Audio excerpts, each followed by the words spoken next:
Thank you. Thank you so much, Yuvraj, for joining us on a podcast at Doddle. Thank you. We're extremely grateful that you took out time to share your insights with our global audience. Now, Doddle has 125,000 plus subscribers on our email newsletters and WhatsApp, and 94% of them are senior leaders across the industry. And we really hope that this podcast is going to benefit a lot of people understand the use cases of your product and see if it is relevant for their requirements. Thank you so much, Yuvraj. But before we jump onto the topics, would be great if you can take us to your journey so far.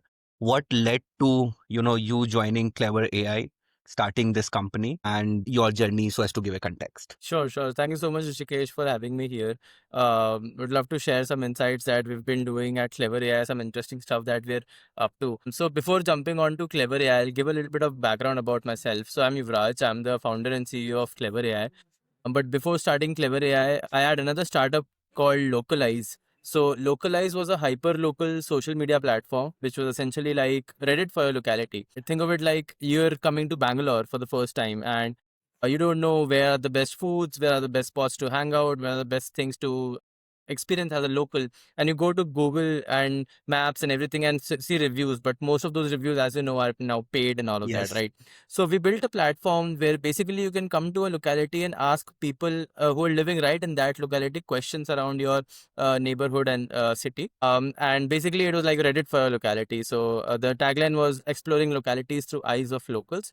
We ran that for around 2 years, got around 75,000 users across 5 states in India, raised around 12.5 lakh rupees of non-dilutive government grants from across multiple government schemes. And after running it for 2.5 years, we got acqui-hired by one of our competitors in Bangalore, and I took an exit out of it. Post Nice. which I was not very confident about starting another startup right after that, because there's a very common saying that the worst time to get ideas is when you go out looking for it. So I wanted it to come naturally to me in a way where I'm not searching for a problem. It should rather occur automatically to me, something that I'm facing, because we as founders are problem solvers, right? So I always feel that the problem should find you rather than you finding the problem, and that's a stickier way to build a company. So I was on a quest to understand that problem, and I wanted to understand some things around the newer technology. This is also the time around when in 23 when generative AI was just picking up pace, right? So I started getting my hands dirty in Gen AI, and I started consulting some early stage brands and early stage companies across technology, operations, and Gen AI. That is when I was working with a lot of D2C and supplier brands who were also supplying their products to drop shippers and managing a lot of data and all of that. One thing that stuck with me was how deep data insights actually can impact a business, because I've never been at that side of the business where I'm looking at data in a way which impacts the business in daily operations, because app development and app in such a way are not like that. But D2C, even a single change in your product can change revenues overnight, can single change in your messaging and advertisements can change acquisition strategies overnight. So I was at that side of the table then. So I figured that the data is massive, but it is massively underutilized as well, because I was managing almost 7 crores of quarterly GMV for around 20 brands. And I was seeing that these are spreadsheets that are never opened once the month is done. Right. And these are just spreadsheets being left to rot in the cloud. And no one is actually using them to understand what's going on in the business apart from just that month. And it just starts compiling month on month. And that's when you just are in a bundle of spreadsheets, which is now essentially of noises until you go and dig deep into each and every spreadsheet. So I started Clever AI in July 2024 with a very simple motive of building Gen AI products for the non-technical folks purely. The reason for that is pretty simple. I mean, like Gen AI for the longest time has been a very simple format of ChatGPT. Non-technical folks knows Gen AI equals to ChatGPT. I wanted to change that. I wanted people to understand the power of Gen AI, not just in terms of chatting, not just in terms of creating content and generating answers, but also in terms of analytics, insights, and the actual actionables that can build out of the whole technology. So I built a product called Clever Sheets. So Clever Sheets essentially was spreadsheets on steroids, because I was coming out directly from that consulting gig where I was bundled with spreadsheets day in and day out, just trying to figure out the analytics out of it. So I built a very simple tool called Clever Sheets, in which you simply plug in any sort of spreadsheet that you have, and it will create a full-fledged Power BI level dashboard in less than 30 seconds. You can share that dashboard, get insights, ask AI answers about it, all of that without you having to know anything about Excel or Power BI. We built that for around 9 months, did around $1,500 of revenue. And eventually in January is when we realized that, boss, this is too horizontal of a product, because we were serving to real estate, manufacturing, D2C, fintech. In fact, a couple of VC firms were my clients. So I realized that this is a very broad niche and a very broad ICP, which is why my GTM was not very clear. Right. So that is when in January, I took a very decisive step of chopping off all other industries and only focusing on industries that matter to me, which was low churn and high use case. And e-commerce came out to be the one. And I was very happy because I had experience with e-commerce analytics in the past. And that is when Clever AI started. To put the context of the whole story into Clever AI now. So Clever AI is an AI co-founder for D2C brands, where you connect data simply from your more than 40 channels across sales, marketing, inventory, shipping, and payments into a single source of truth. On top of which all of that data sits a team of AI agents which can go and do stuff for you. So they think, talk, and act just like you. And they can fully report, automate, and analyze the data at one place without you having to lift a finger. Got it. No, this is really a great problem solving. And also want to understand that these days natural language interfaces are becoming very popular. So what were the biggest engineering and UX challenges that you encountered while you were building this conversational layer over raw business data? So one thing that we're still solving for is that people don't understand what to ask the AI, right? You have a lot of data. There are tens of different things that are going wrong in the business. But what is that one thing that I should start focusing on right now that would move the needle the most for me? Right. And this is where traditional AI and chat interfaces fail, because chat interfaces by default expect you to start the conversation. Right. But if you don't know what to start the conversation about, what's the most hitting thing that's affecting my business, how would you do that more efficiently? And that's how we're changing the game. So we're creating AI agents that starts the conversation for you. They analyze your data 24/7, every 30 minutes. They ingest multiple data formats, and they understand what is the most critical issues and problem statements within your business that would once solved will move the needle for revenue the most for your business. And that's how they start the conversation right off the bat with a suggestion or an insight that is going on in your business. And mostly what happens is B2C brands right now are in the lieu of understanding these businesses in a T-1 reporting format. So whatever happened yesterday is what will get reported today. But by then the damage has been done.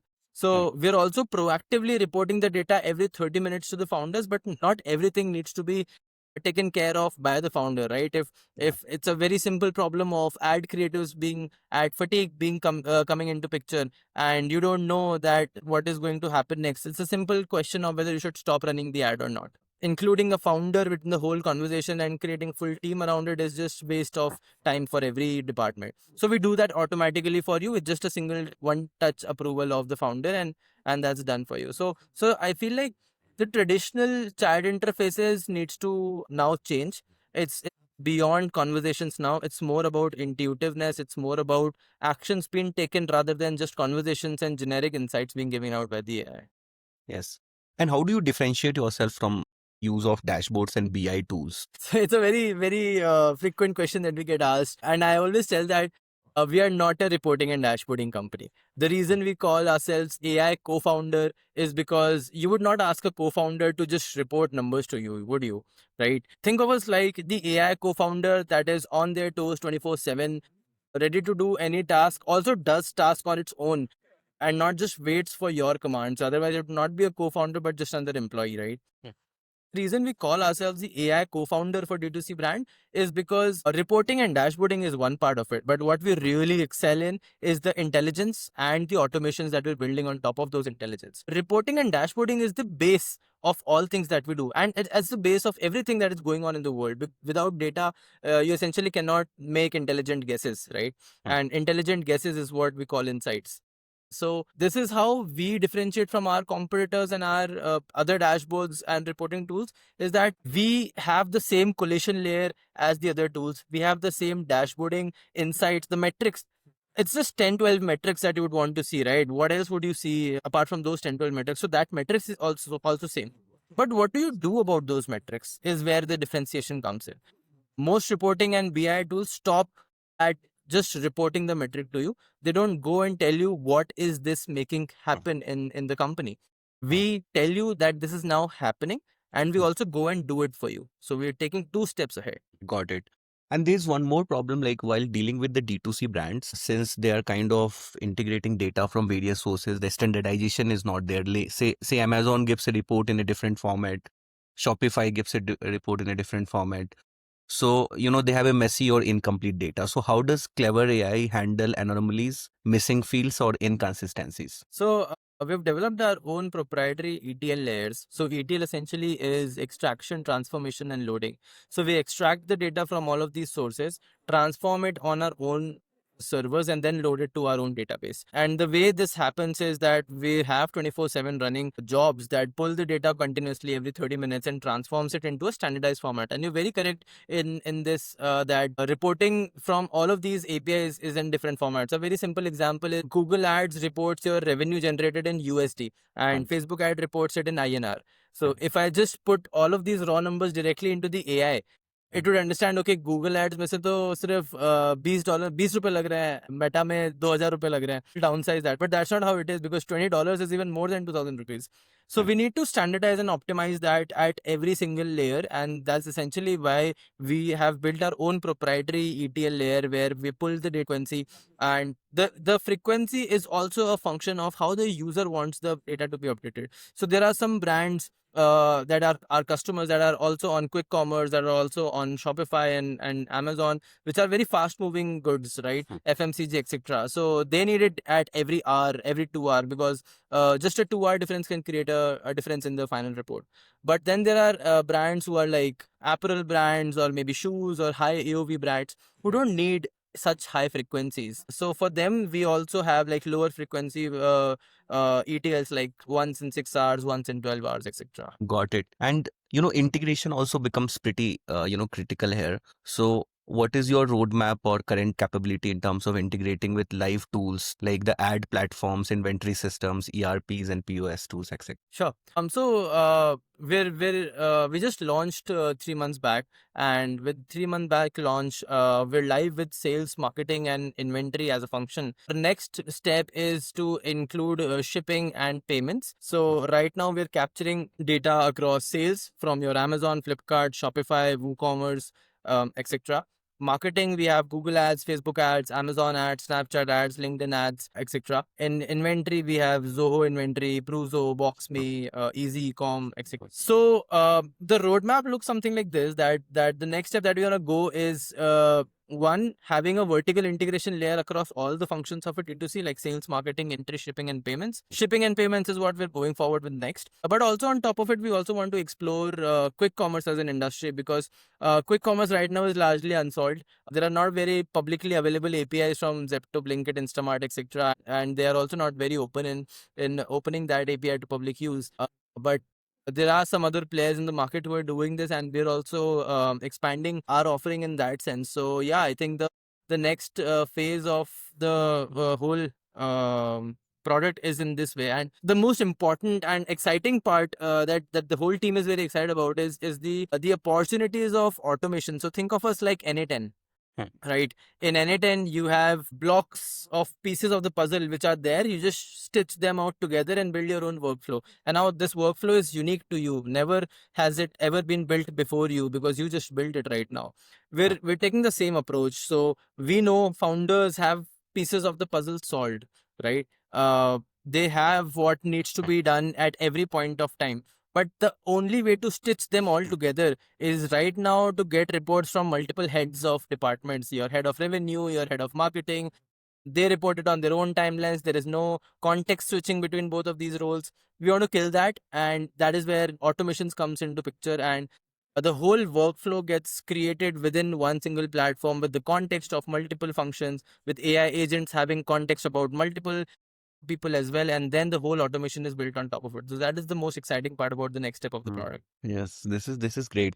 And when you talk about security, like while you're handling the business data, can you also talk about some of the measures that you have put in place, like encryption, privacy, audit logs, etc.? Sure, sure. So we tend to be GDPR compliant. So the moment a brand is onboarded with us, we sign a contract that, boss, your data is going to reside on our servers till the time that we are valuing this contract. And the moment you close that contract, we will remove all of that data from your end. It's very important for us to store the data at our servers, because the AI which is being trained and context which is being generated every 30 minutes, if we keep on pulling data from live servers, and if there's any discrepancies, then it's a loss for both of us, right? So and we're very clear about it. Our terms and conditions are very clear that we do store data at our servers. When it comes to customers though, when it comes to PII, when it comes to personally identifiable information, we are very stringent about it. We have 7 layers of data security and redaction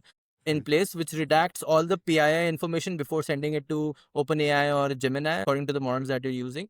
And that is definitely there. But one more important factor to notice over here is that these are publicly available data, which any which ways would have been given to you with consent. So if you connect your Shopify store with Clever, Shopify gives you a consent warning that if you continue, you're agreeing to share your data with the vendor. And in that case, they do agree to continue. Security of the data is in our hands. We are very compliant about it. We take care of data duplication in multiple clouds. So if tomorrow one cloud gets shut, I mean, it's not going to happen that tomorrow Microsoft is going to get shut. But let's just say something like this happens. So we have data duplication in other clouds as well. So we can protect the data as well. So yeah, these measures are there in place. Can you take a few examples, say one or two, where Clever AI, a specific insight from Clever AI that changed a D2C brand, they tweaked their strategy and saw some measurable impact? Yeah. Right now is the golden period for D2C. These 4 months, October, November, December, and January, is like the golden period for D2C brands, because it's the festive season. Buying intent is at all-time high. People are ready to empty their pockets and buy new stuff, try out new brands. And social media awareness is basically revolutionizing the whole industry, because now people are not hesitant of trying out new brands in new categories. One thing that we saw very interesting is during Raksha Bandhan. So one of our brands is actually into gifting space. They are into low AOV gifting of jewelries, etc. So what they did was they asked Clever AI agent about what kind of bundles can I create that would increase my cart value, because there are some orders that have higher AOVs, some orders are lower AOVs, but I want to overall increase my cart value. But this should go well with the Raksha Bandhan theme. So the agent actually understood all of the products that they have. It understood the context of Raksha Bandhan, that it's a festival between brothers and sisters. So these are two different genders. It understood the timelines, that right now we're almost 7 days away from Raksha Bandhan. So there's a campaign that can be created. And it gave a full detailed insight about these are 3 products that you can bundle together. Out of those, 2 are already your best selling products. But this third one is something that is not being sold enough. If you bundle it with your existing other high selling products, it will create a good bundle, because 2 of those products were for women and 1 of them were for men. And if you bundle them together and send it as a Rakhi gift, because Raksha Bandhan is coming up, here's a discount code as well. Give 15% discount as Brosis, something like that, and it'll improve your campaign results. Yeah. I mean, I take great pride in saying this, that they actually took this advice and they made this bundle live, and their AOV is down by 38%.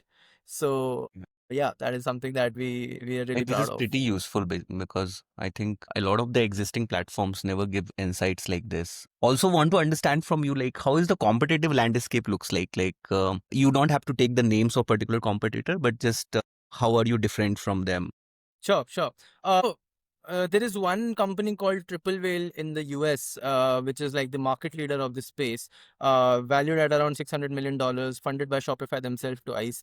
So they're in the US. They're not very prevalent in India, and they cannot come to India tomorrow because their subscription is just way too high. It's $6,000 a month, which is like practically impossible for D2C brands in India to get, right? But within the Indian ecosystem, there are a couple of competitors that we're competing with. But as I said, our biggest moat is that we are not a dashboarding and reporting company. We don't tend to put ourselves in a way where we're saying that we're a dashboarding or analytics company. We're your intelligence co-partner. We're your AI co-founder, right? So if I take that messaging into consideration, I know it's foolish of me to say that there is no competition, but I won't go and say that. The competition does come, and where we make our differentiation the highest is when we introduce automations as a way to interact with your data. So it's like contrary to how other SaaS founders look at it. My goal is that I never want my customers to come on my dashboard. And you'd ask me why, right? Because for me, my biggest moat is if you are already loaded with dashboards, you are already loaded with data, you're already loaded with people management. D2C is a very operations heavy industry. If you have to look at yet another dashboard, I'm not doing my job enough. So my goal is to create automations and workflows that run on the cloud invisibly without human intervention and makes impact in your business that feels like magic because you're not seeing it. And so you never have to come to the dashboard. So for me, and I've said this enough times with my team also, that we have to build a product that makes them not come onto the dashboard, and yet everything happens on the cloud invisibly on air and automatically for them. And the updates gets delivered to them right at the moment when something is happening over WhatsApp, email, SMS, etc. So yeah. And what are the main objections that these founders or D2C decision makers put up across you while you are pitching the product? The main objections. This is an interesting one. Interestingly, all the brands that you're working with right now have all came inbound.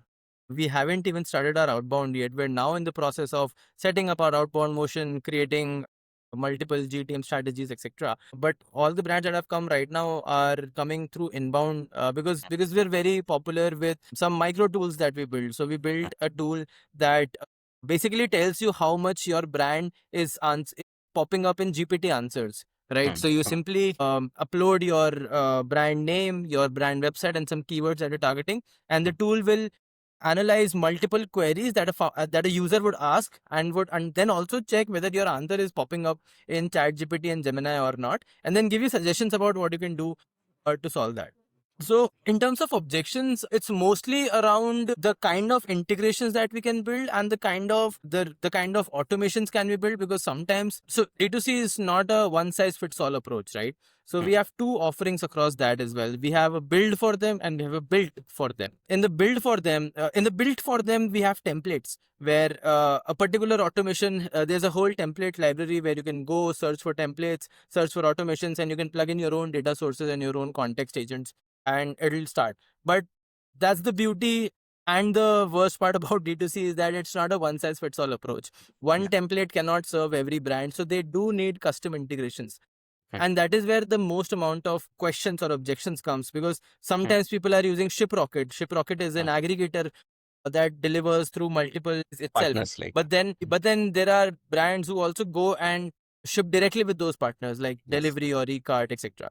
So now do you integrate a ShipRocket API or a Delivery API? Because both of the APIs are different, both of the pricings are different, the rates are different for each brand. Even if you and I are using Delivery will be giving you different rates and me different rates. So a lot of these micro interactions comes into picture, and that is where a lot of our manual work hours also gets introduced. And that is where we also introduced a build for them model, where you simply tell us a problem statement and we will figure out the pieces of the puzzle. We will figure out what automations need to be made, and we will build those automations for you and run it for you on your behalf, and you will only have to just sit and see the results and be free from everything else. Yes. And who are the right decision makers for you? Like, to whom do you want to talk to? So we're talking to founders and CXOs right now, primarily because of two reasons. Although D2C being such a highly operations heavy industry, D2C brands who are doing like crazy numbers are very lean teams actually. So to our surprise, one of the brands that we were working with was at around 51 crores of annual revenue, which is 26 people. That's almost 2 crores of revenue per employee, which is massive if you think about it, right? So 26 people were managing the whole 51 crore of revenue. So was it revenue or and GMB like? It was like overall revenue, extended revenue to the year. So at that point, we realized that clever AI is not only solving the problem of a founder itself, it's also solving the problem of very high level managerial roles, because These are people who are managing hierarchies of people under them. But since D2C is rather more vertical because they are rather more horizontal because there are multiple functions which Right. are very flat hierarchy. We felt that more than, if not more, at least equally as founders, these head of departments are just as big players in the decision making as well, because we have two types of user persona. There is actors and there is observers. So Right. observers are your founders, right? So Right. they don't want to get into the nitty gritty of where is my ad spend being leaked, where that particular what campaign is Right. getting ad fatigue. Founder Right. don't care about what campaign is getting ad fatigue. He has a person for that. So he wants to observe that, okay, this is my spends, this is my returns, this is my ROAS, and this is how much money I made at the end of the day. But that at that point comes the second persona, which is actors, and these are your head of analytics, head of product, head of sales, head Yes. of growth. These are the people that actually get into the dirty data Mm. and dig deep into the reasons behind what is happening, why is it happening, and what to do next. And that is exactly how our AI gives you the answer. So we have a very particular format of what happened, why it happened, what next. This is how the answer comes out, and the actor can actually go and dig as deep as as he or she wants. So he is a very big influencer in the decision making. Right. Because mostly what happens is D2C brands are lean teams. So the Right. financial decision making is at the hands of the founder itself. So if the Yeah. founder is getting good influence from the head of departments, will get their pockets. Yeah. And this also kinds of avoids, as you rightly told, the time lag which used to happen because these leaders used to depend on some MIS team or some growth team person to share them the reports and then take actions accordingly. That's right. That's right. Now, the last question is around Yuvraj. Which geographies are you targeting? Is it only India or you are also targeting other geographies? Sure. We're starting out with India. All the 11 brands that we're live with are all based out of India. We want to test the waters with India because we're based out of here. We actually can go. We've actually had gone to some of the offices of our clients and been living the whole day about how founders actually live. That is something that is very accessible to India right now. But we also understand that this is a global problem. D2C is a global industry. India, although I'm very bullish on India because India is a consumer driven economy and every consumer driven economy has great boom in D2C as a sector. But right now we're also exploring MENA and US as our next GTM. So Middle East, mostly we have some brands coming in from UAE and Saudi. We have a couple of brands coming in from Canada and US. Right. So, and we also recently got one inbound from a Singapore brand. So the Singapore brand is a good big enough brand for us to also understand that market. But right now, if you talk about the razor sharp focus, that's India, US, and Middle East. Thank you. Thank you so much, Yuvraj, for joining us on a podcast. In a very small time, we kind of deep dived into the product and we hope that this is going to be enormously beneficial for your ICP to whom we'll be sharing this podcast. We'll be Sure. in touch, Yuvraj, and all the best to you. Thank you. Thank you so much for having me here. It was lovely talking to you as well.